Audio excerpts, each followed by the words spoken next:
Hello everybody, this is JP3 here, coming at you with another deathless run through Halo Reach's legendary difficulty. We're on playable mission number 5, Long Night of Solace. This is a 100% casual walkthrough, and the whole purpose of that statement is to state definitively that we are doing this deathless, with no reverts, no skips, no exploits, no cheese, or at least mostly no cheese, as we go through this level.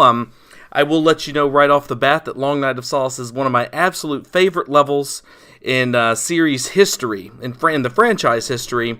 However, it is also one of the most difficult levels in Halo history on legendary difficulty. There's a couple of big differences. Some of them are very tangible. Others are just ones that come with the territory when you're playing on legendary difficulty in Halo. So let's go ahead and get started. We're going to march up this beach with our team here and take on the Covenant, who are assaulting this research base, this very super secret base where some really cool stuff was going on that our character, Noble 6, actually happened to once be a part of. The Saber program, this really cool fighter jet-like thing that actually can go into orbit and do some pretty awesome stuff. So if you throw that grenade perfectly and they're all aligned just right, you can get all of those grunts there, or at least most of them. However, that did not happen in this case, so we got a couple of them, got a really weak Ultra that we killed, took out the miner who was the first to land there close to us, and now we're going to get to taking out some of these jackals and other elites that are landing in these drop pods, trying to stop our movement towards defending this base. That's maybe what they think we're doing. They may not understand that we're actually going to be using some of the kick-ass tech that's in there to enact a very, very, very awesome plan. If you don't know much about the story of this, I might go into a little bit of that as we march forward in this level. That all being said, notice how I am, compared to the winter contingency me, I am using the peppering method with the plasma pistol a lot more now than I am overcharges, and of course it seems to be working out pretty well for us. I pick up this plasma rifle just for fun. It is probably not the ideal weapon for use against jackals, especially when they're facing us in that manner in their shield. That's kind of all we see is their shields. So I go back to the plasma pistol pretty fast here. So all kinds of action happening, screen shaking. We're gonna just headshot these grunts, and then at some point George will mention that there's more enemies in the rocks to the south. What he's referring to, they'll be coming along any second now, are 2 jackal marksmen. And they are deadly. They've got needle rifles, and they can whittle you down pretty fast. And once they de-shield you, of course, you are eligible for being headshot, hard pinged, instantly killed. It is very hard to headshot them from here, so I'm hoping to maybe get a couple of shots off with the plasma pistol from distance, and there we kill them without need of a headshot. The pistol is a headshot weapon, but does not have the bullet mag and aim assist range that the DMR does, or the needle rifle for that matter. Alright, so at some point when I get close enough, I like to wrap around here, and we will try to catch this elite ultra with the super sleek, super overpowered concussion rifle off guard. He doesn't see us yet. He knows to dodge our plasma bolt there. That looked to be locked on, however it didn't even track into the pillar there. So again, you can see just how inconsistent that plasma pistol's overcharge bolt is at tracking enemies. So be sure and pick up a bubble shield there. It's the weapons that you will be taking into the Saber are not these two, or even this one. I'm just pulling this here to help out our friends here with this Wraith, just for fun. You don't have to do this part, of course. Not even for a 100% casual run. You can totally ignore that. So I want his sniper rifle. Sometimes he's dead and you can find him on the ground, but usually he's still alive if you take out that Wraith fast enough. Alright, this is the last enemy you'll face before you get in the Saber. So I just usually take care of him with punches and stuff. Sometimes I'll try to stick him. Oftentimes, it seems like, especially if I haven't played Reach in a while, I'll go the wrong way. I actually did get a chance to de-rust a little bit on the combat in this level because I did die a few times in the dogfighting section. Carter is impossible to melee. Oh gosh, why do I do this newbie stuff? I am totally not one. Alright, so take your DMR out once this door opens and replace it with the sword. I like to use the sniper rifle for a very specific purpose. I will explain it whenever we get to that point, but you definitely want the sword. You can take whatever weapon you want. I don't take a headshot weapon unless you count the sniper rifle as such. I don't take the DMR because there is plenty of needle rifle ammo inside the ship we will be invading, the Corvette, whose name I am forgetting. Long Night of Solace is the carrier. The Corvette is... the name of it is evading me. That being said, there's plenty of needle rifle ammo inside of it, and so we will not be needing it until we already have access to it. Also, at some point when you do let George's Pelican in, he will drop off some boxes that have it that includes an overfilled, just by a couple of rounds, but an overfilled DMR. So again, I'm using these weapons for a very specific purpose. The sword, you might have seen. The sniper rifle, I got a little strat with it that I will explain. I can't tell you it's the most consistent thing, but I'll leave it to when we get to it. I'll be taking advantage of a certain mechanic, so that usually annoys the crap out of me. But anyway, so while this forced cutscene is playing, I thought about fast forwarding through this, and if you hear my voice talk really, really fast and probably want to understand this, it's because I decided to go ahead and fast forward through it.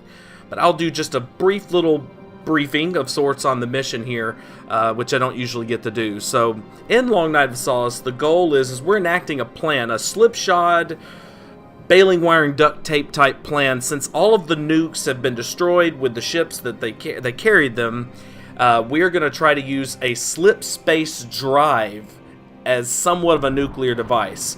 We've taken one out of the frigate that's going to be supporting us throughout this mission. We've put it on a Pelican. We're going to take that Pelican, take it inside of Ardent Prayer. Is that it? I think it's Ardent Prayer is the name of the Corvette. We're going to take it inside Ardent Prayer. We're going to set it on a refueling track to the carrier Long Night of Solace. So far, that's all we think is really the problem with Reach right now, we being the humanity at this time.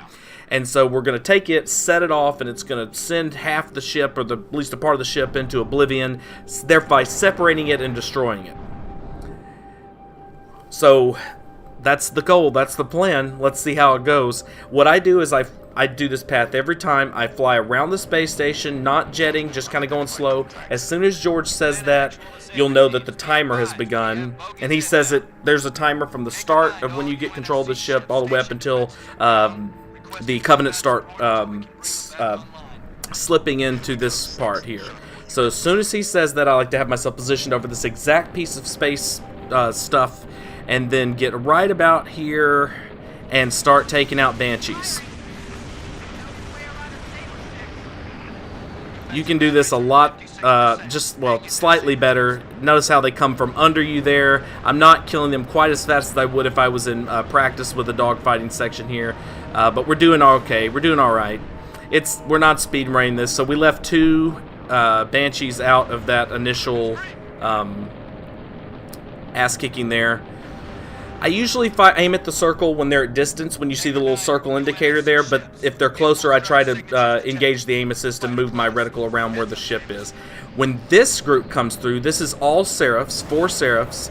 You want to immediately kind of go under them, or I'm sorry, go behind them as they slip into this area.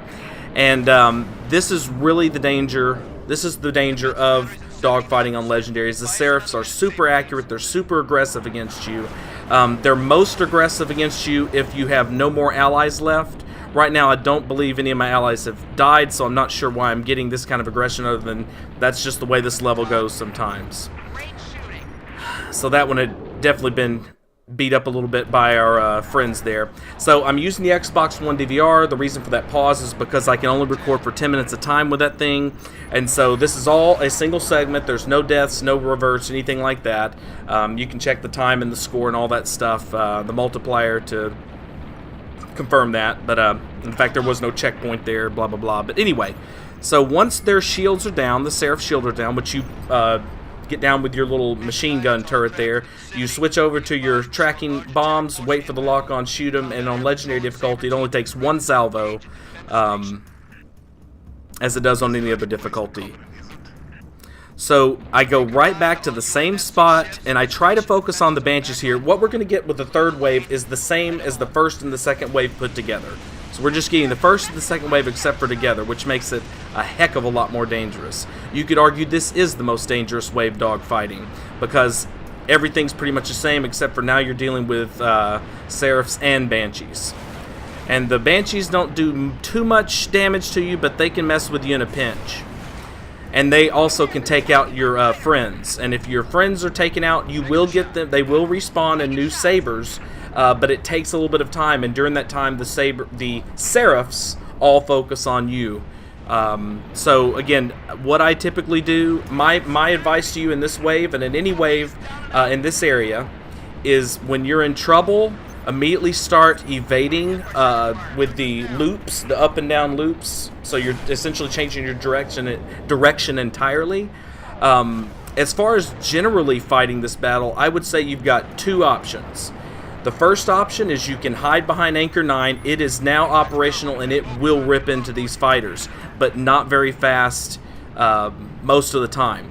The second option is to be very aggressive and use this space junk or whatever it is as cover. But if you're aggressive and getting behind the Seraphs, if one's shooting at you, you try to find where it's at and start shooting back. That's your best bet. The sooner you take the Seraphs out, the better. There's only 4 of them here, and simply put, the more there are, the harder it is to deal with them. I think one Seraph there, I think, just got taken out by Anchor 9 or one of our allies. So, no, I can see it there. So if there's 1 or 2 ships left, I'm assuming it is, then the Phantoms show up. This wave is a lot different. It would seem harder, but actually the Banshees and the Seraphs don't spend nearly as much time focused on you. They tend to hang out on the periphery. But I think in this particular run, they were a lot more aggressive than I remember them being during this wave. This wave is actually a little bit easier than the third wave, sorry. Because again, the Banshees and the Seraphs tend to kind of hang out on the periphery. Anchor 9's really aggressive with them whenever they get close or get inside. So notice how, again, this Seraph's not really focused on us too much, but I like to go ahead and take them out. It's probably a little bit of a waste of time to do this, but I'm still worried enough about them. They do seem to be being aggressive enough that I want to prioritize them, since I had 1 or 2 fly by me there. Oh, we got 2 in a row there. That was really nice. That one was de-shielded, probably again because of the Anchor 9. Anchor 9's the space station, and the turrets that are attached to it do a really good job of just pounding these shields. The shields of the Seraphs. So here we go. We're going to take out, I believe, our 3rd Seraph. Once we take out the 3rd one and there's only 1 left, we'll have a lot less to worry about. Now, the Phantoms and their weapons themselves can be tough, but it's something about that. There we go. We found the other one. It found us, rather. So as soon as you get that shield down, you really need to get some cover. You really need to get safe. Those Seraph forward cannons are highly accurate, highly dangerous, very difficult to deal with.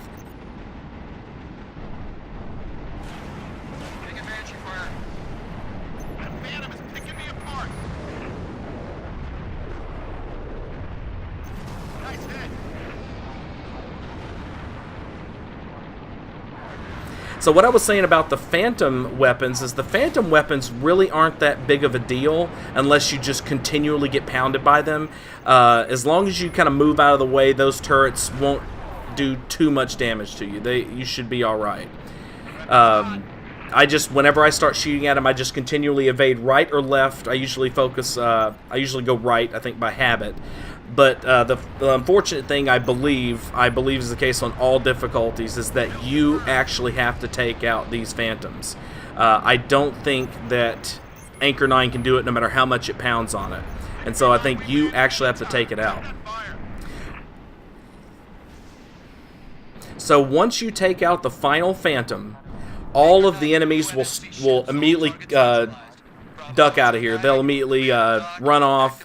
You'll know when they're all gone when Anchor 9 stops firing at them.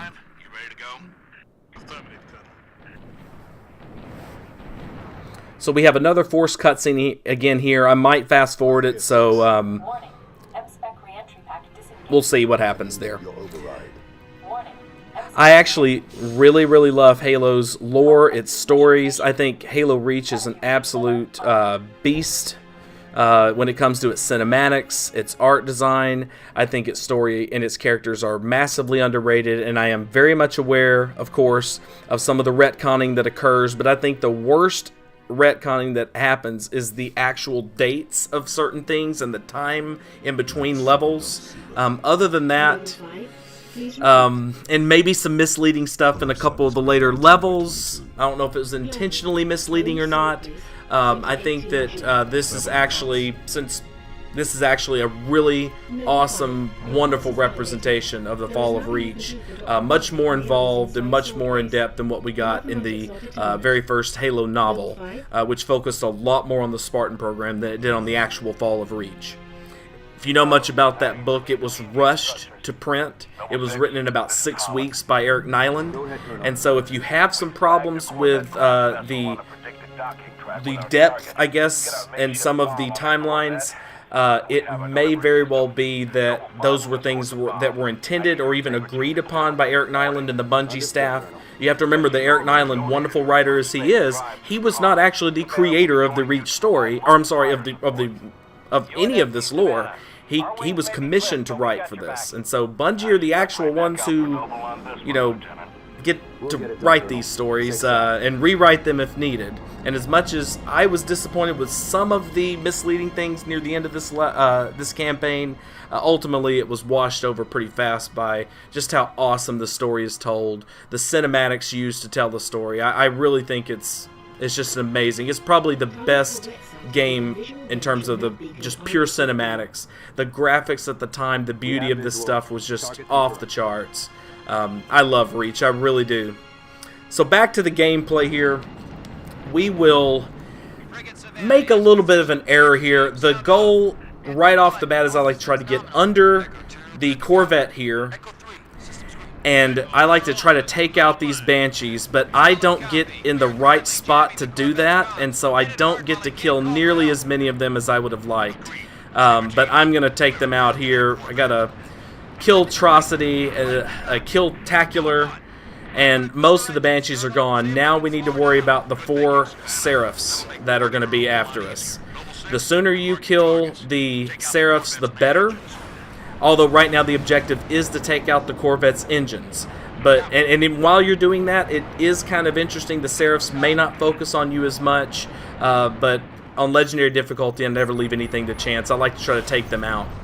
The good news here is that, just like Anchor 9 did a great job of helping us in the first section, the UNSC Savannah, the ship that, donated the slip space drive we're going to take up here to the Corvette, it is also firing a lot of rounds, very accurate rounds. You don't know which ship it's going to pick. It might be focusing on a Banshee, that's why you like to take them out fast. It could be focusing on the Seraph. Either way, it does a really good job of providing presence to the proceedings. If you get in trouble, heck, you can do this the whole time until all the Seraphs are gone if you want. You can actually get behind the UNSC Savannah, which is just circling the Corvette. You can get behind it and get good cover. The Seraphs will try to come after you, and the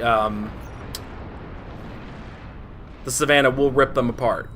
Notice here I get in a little bit of... I didn't get in trouble there. I think I was just trying to get back to a place where I could take out these engines.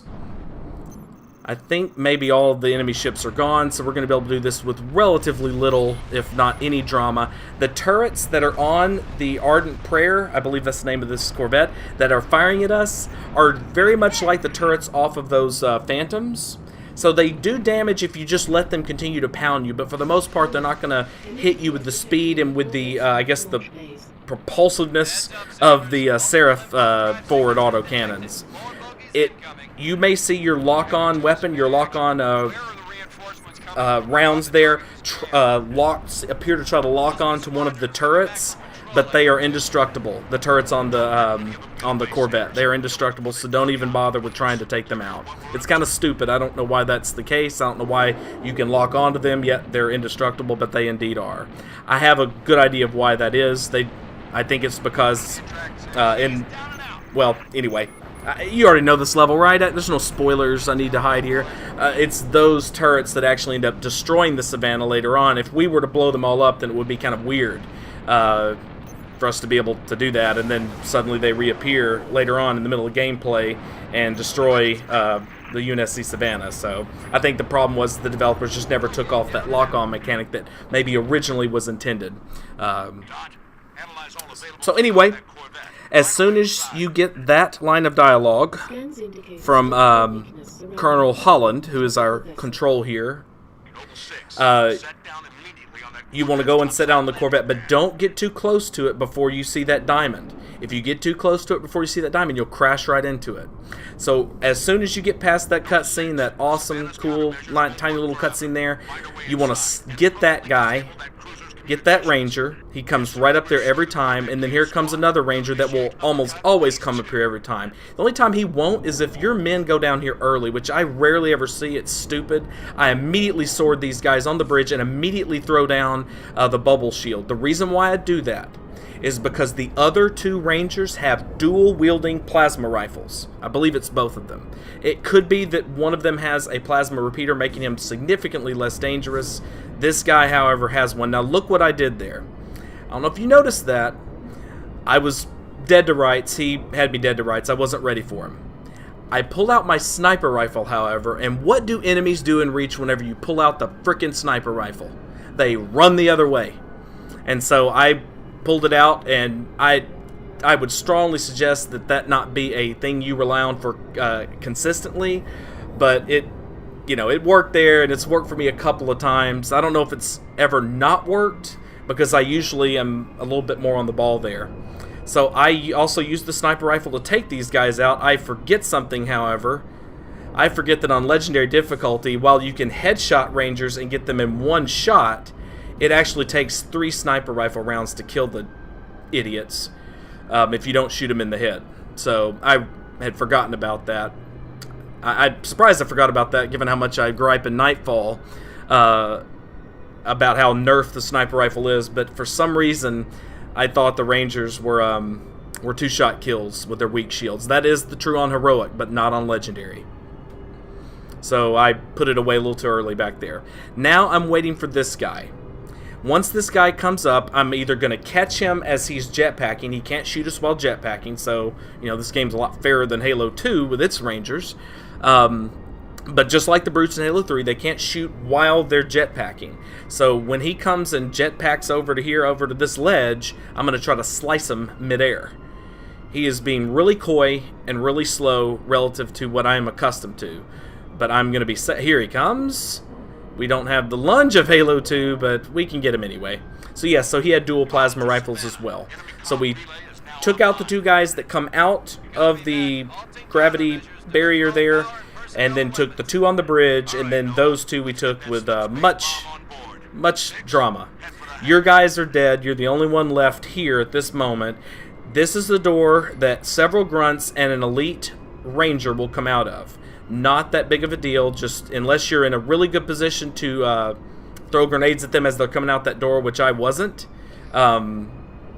This is oftentimes what happens. They will tend to go back into the room from whence they came, because in there is a Huragok, or engineer, who will give them shields. At least I'm assuming that's why they fall back there.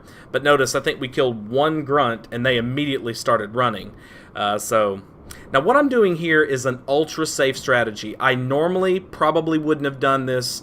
I didn't do this regularly, but I'm doing it for this video. I saw this once when I watched a Lazo run of this level. That's pretty much the only runs I ever watch, actually. I watch Lazo runs and I watch speed runs, even though I hardly ever do their strats. I guess that's probably why I like watching them so much, is they play so differently than the way I normally do. But I liked this strat. I actually really found this to be enjoyable and very useful, and I'll explain why in a minute. So the first thing you want to do is come out here, be a little cautious. Most of the enemies should be walking around down there by all that energy covenant crap stuff. Come right here, use that rail for cover, and immediately take care of that engineer. Drop your bubble shield, because there is one grunt. Out of all the grunts, there is one grunt with a fuel rod gun. You have 2 rangers that are usually to the left that have focus rifles, and then you have, I think, 4 other rangers in there that have needle rifles. So we get the grunt with the fuel rod. So this is probably one of the biggest reasons for this strategy and its safety is that grunt. If it weren't for that grunt, I wouldn't be so worried at all. But you never know where he's at, and all it takes is one hit and you're dead. So now we're just going to sit back here and pick these guys off. What's cool about using the needle rifle is not only is it copious in this ship, but unlike the DMR, it actually will make the AI evade regardless of whether they're in danger or not. So we can get the grunts to come out from their hiding spaces around the doors a lot more easily, even if we're shooting at grunts that aren't even the guy. So notice this here, this is going to be an easy one, but there'll be other grunts hiding. Well, they will evade into the doorway, which gives us the opportunity to kill them. Maybe we'll see it happen one more time. I'm sure you saw it happen a couple of times as I've been playing here. So if we get a lull here, I'll try to shoot and get them to come into the way, or come into sight. You can see what the sword is used for here. Once you get arrows, that means there's only 3 enemies left in the room. The other 2 guys are definitely the focus rifle rangers. You saw then where the grunt, I couldn't get a hold of him, but I was shooting at him. He evades into the doorway and gives us a nice shot on him. So there we're using the computer game AI against us, or against it. Now use this railing and take out these guys with the needle rifle. It takes a little bit longer because it's you know, on shields it's not quite as strong, but the good news is rangers don't have really strong shields, and the needle rifle I think is a little bit, I don't know, I've tried to test this out and I can't say it for sure, but I think the needle rifle is a little bit better on shields than the DMR. I would think that they would be equal, or maybe the needle rifle would be worse. Clearly the needle is meant for fleshy targets, blah blah blah. So notice again how we use the sword. We let the elites rangers come to us. Once we got rid of the grunts and there was 3 left, and then 2 left, we got the little arrows. We used the needle rifle to take out the focus rifle wielding rangers. I come back here, take the 100% plasma pistol because you will want it for one of the toughest parts in this mission, especially you know, on foot. So come back, get that plasma pistol, and then go over to this button and let George and his Pelican in. If you look outside that window, you'll see there's still Seraphs and Sabers out there fighting, which is kind of cool, but kind of weird too at the same time. So I thought briefly for a second maybe picking up that focus rifle, but nah, not going to get crazy here. This is too difficult a level to get crazy on. Again, skipping some really cool cutscenes. So here we go. We're just dropping that plasma pistol because we will be using it later. I usually like to take my time, wait for these guys to come out, then, you know, kill the grunts. There's 2 elite ultras in here that we will want to kill, and we need to kill them hopefully at about the same time apiece. Or we want to kill them together. We don't want one to stay alive for too long if the other one's dead. The last ultra standing will run, we got lucky there, will run backwards into the other room, into the room where the turrets are, and will alert those 2 ultras in there, and when that happens, this becomes a lot more difficult. So notice here, I'm trying to be really careful. I've got these Marines that I didn't need. They're grenade magnets. I don't know when the ultras are going to throw a grenade at them, so I've got to be very careful. So I'm going to flank over here and hope the Marines don't follow. So I made a little bit of a mistake here and went back out and let this elite get into this doorway. But fortunately, he doesn't make it too far before we're able to kill him. So it appears as if we can go into the next room without that room being alerted. So go pick up your 100 charge plasma pistol and head on into hell. So on legendary difficulty, two of the biggest differences is that in the first room we deal with 6 rangers and not 4. Here we deal with 2 ultras and not 1. We're gonna stick this guy. We're gonna overcharge him and then headshot him, because neither of those things alone will kill him. Well, the headshot would have if I'd have overcharged him. The other elite, you can try to take him first while that guy's still turned around, the guy we've already killed, but it is very inconsistent as to where he's at, and his alert level, regardless of whether an elite from the other room makes it in here, is really, really high. And so if you're speed running, you get your checkpoint and you go and you take your chances. If you're not speed running and you're trying to do a deathless run, you don't try that. You try stuff like this, overcharge stick, it went right through his leg. This game cheated me. I'm 100% sure that went through his leg. Ugh. So we're going to try to get the headshot with a weapon that does a terrible job mid-range with its aim assist and bullet mag. It's scoped in at medium range, or scoped in, it does a much better job, but the DMR will be much more effective here. I think we got an overcharge on him. We're going to try our best to at least super combine him. Hopefully, we're just trying to keep that shield from recharging, and we get a super combine.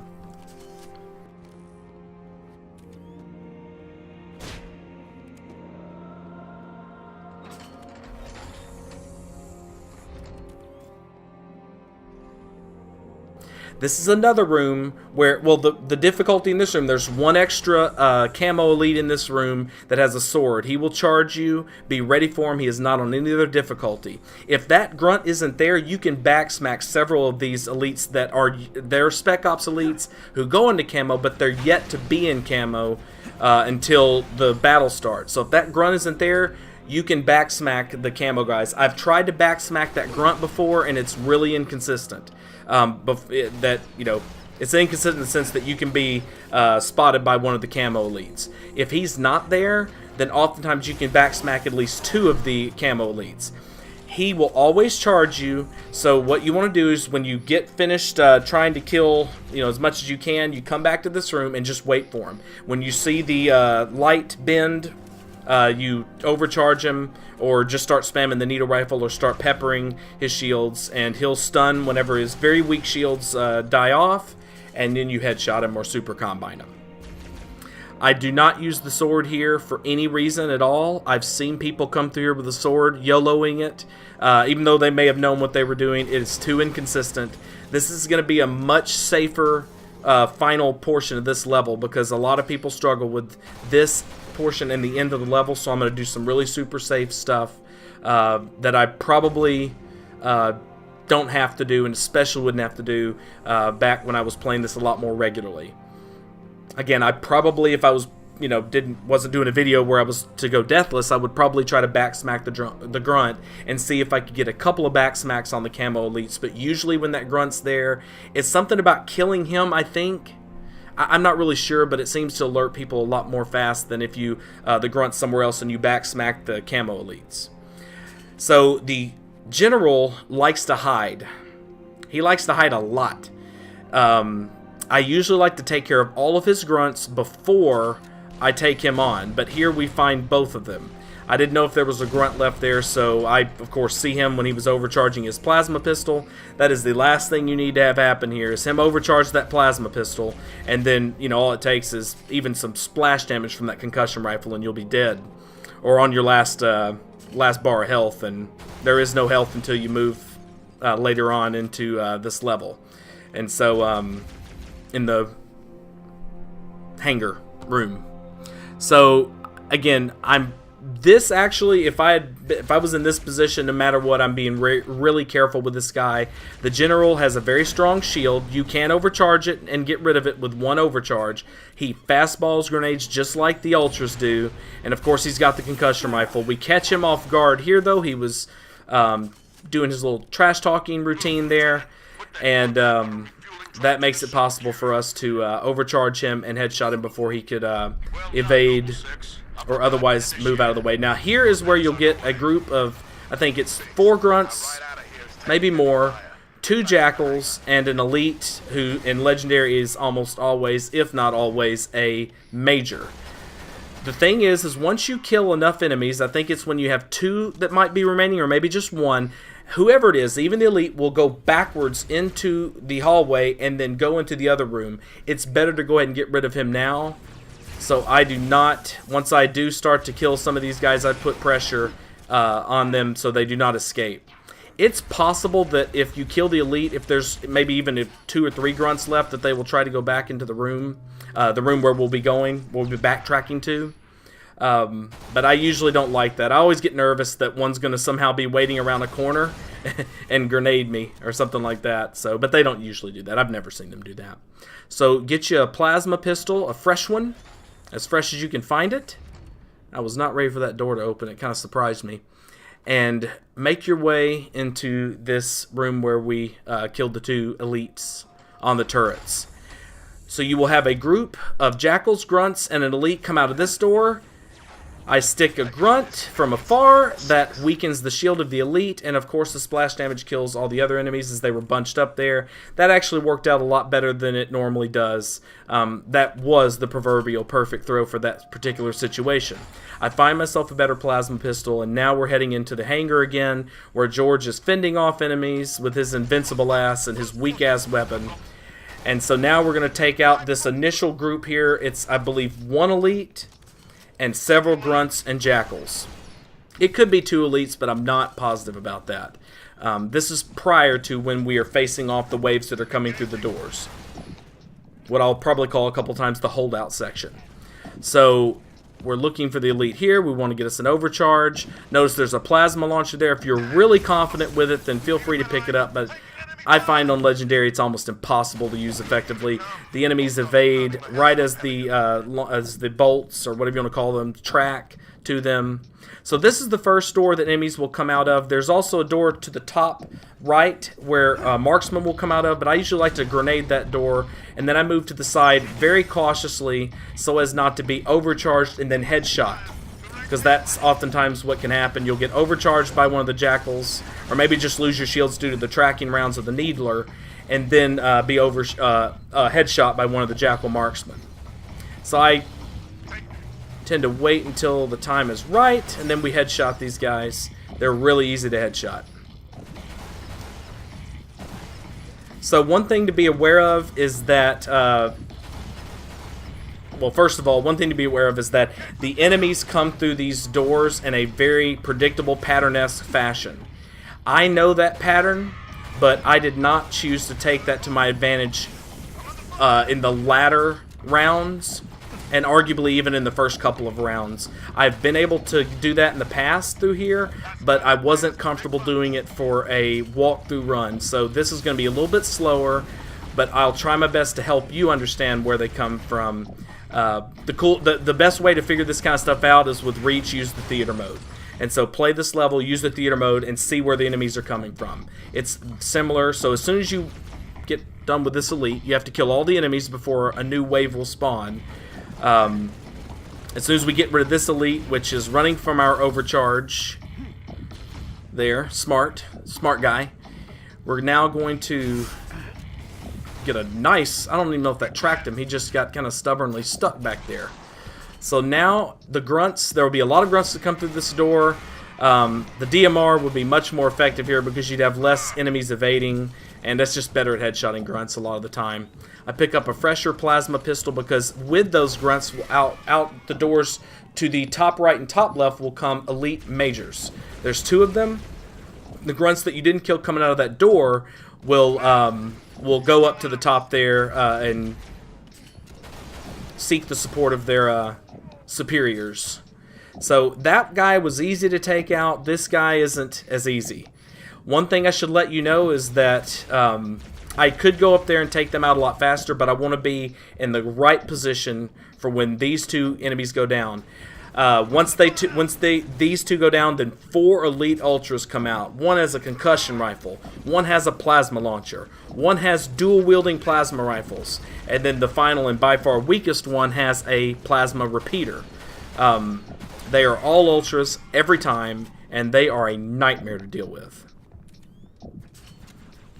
If you really want to cheese this up, though, as long as that turret is intact on the Pelican, you can sidle by it right at the very first. You might even be able to do that throughout the match as long as that turret is intact. If it gets destroyed, then you can't do this, but you can get inside that Pelican and actually fire that weapon. It's kind of wonky, but you're invincible while in it, and I won't explain that exploit or glitch or whatever it is to you. I'd rather you go and look that up yourself if you're interested in it. I'm assuming, though, that most of you have probably seen it or heard of it. So as soon as he's dead, if he's the last guy, I immediately run into here. Now, I will acknowledge that this takes a painfully long amount of time. I do actually have the final cutscene on this video, and so if I didn't fast forward through it, then it's not that long. I think it's about 3.5 minutes, but I play it massively safe with these 4 ultras. The plasma launcher elite will get some. Will blah blah blah. Will have a chance to kill you, even though the bolts don't track. He will shoot them towards you, throw a grenade at you, and there's pretty much nowhere to go. The splash damage ends up killing you. The dual wielding plasma rifle elite will chew you down in less than 2 seconds. Notice there, I had my overcharge up. Thank God I saw that grenade. It can be hard to see when you have that green lens flare. Well, it's not really a lens flare, but I barely got out of the way of that fastball. The concussion rifle elite by far is the most dangerous one, and so we're just looking. I'm actually a little surprised that they're not as aggressive. They won't usually come into this room, but usually they try to take shots at you when you're here. Which is kind of what you want. You want to be able to have a chance to kill them. Notice how the splash damage from that plasma grenade killed me, or nearly killed me. I can't believe that. But that's why I kept the bubble shield, so I could health up if I needed to. So we have 3 left. We got the guy, I think, that had the plasma rifles. So we've got... No, we didn't, because I can hear a plasma rifle in my headphones. So we must have got the guy with the repeater. The least dangerous mother effer. Of course, if it's an ultra, they're always dangerous because they have powerful shields and they fastball grenades, as you saw earlier. So all of them are dangerous, but we got the easy one first. To be honest with you, if the concussion rifle actually happens to come last, if the concussion rifle guy was my first one, I might have been a lot more brave here. He is by far the scariest one because of how quickly he can spam them at you. So I run out of plasma pistol ammo, and I almost grabbed a plasma rifle there, which is our massive major backup. But I remembered I set this one down and it happened to still be there and had not despawned yet, which is really cool. So again, sorry this is taking as long as it is, but I'm doing this ultra safe, which is to stay back here. I wanted you to see this just in case you were getting stuck at this part. So we get us a lock on there, but he is long gone. Oh, there he is. So we headshot him. So now it's 2 down, 2 to go. We've still got the most dangerous one, arguably the most dangerous 2, but we get lucky and this guy gets caught. I don't even know what to call that, but it's whenever you have an AI, a friendly AI that they're focusing on, but at the same time they're trying to get close to you. So they've got their back turned, but they're kind of running towards you, it seems like. It's really hard to explain. It's not a massively consistent mechanic, at least not consistent enough to explain. We actually get lucky there, and he fires a grenade at us instead of spamming the concussion rifle. We're able to get an overcharge, but we will not get a chance to take care of him before his shields recharge. So we're going to have to do that over again. Again, really safe here. Could have YOLO'd this. There's a checkpoint right before this wave starts. Feel free to YOLO it if you want to go deathless and try out some different strategies that are less safe. But if you're going deathless, or if you're getting stuck at this part, no matter how many checkpoints you have, this is the place to be. You're by an ammo crate. You're possibly by a plasma pistols that were dropped by the enemies you killed earlier. But that's it. As soon as George says, and stay down, it is done. You can come out and start the final cutscene. I'm just going to let this play, guys, and once it's over, I will wrap things up. This is probably the best in-level cutscene ever that's not at the very end of a campaign. I'll shut up now. Enjoy. Which means the only way off this slag heap is gravity. And the good news? That was the good news. At current velocity, 53 seconds to end point. Yeah. Bad news is, time is fried. I'm gonna have to fire it manually. That's a one-way trip. We all make it sooner or later. Better get going, Six. They're gonna need you down there. Listen. Reach has been good to me. Time has come to return the favor. Don't deny me this.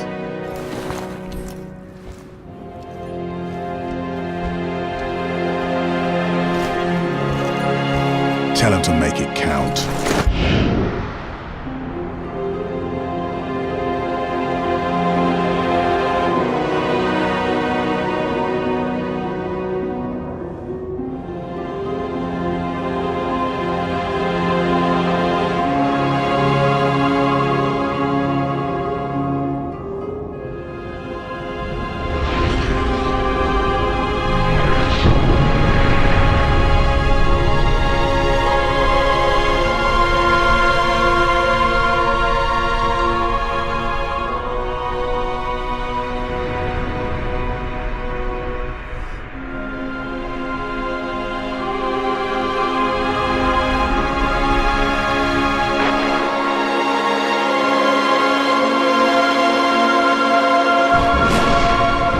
Slip space rupture detected. Gamma station control, reading multiple pings below the orbital defense Slip grid. space rupture detected. Yeah, we're picking up anomalies soon. Are you reading Slip it? space rupture Multiple detected. covenant signatures. Slip space Does anyone have a rupture picture? detected. They're everywhere. Slip space Yeah, rupture there must be detected. the whole damn covenant Slip fleet. space rupture detected.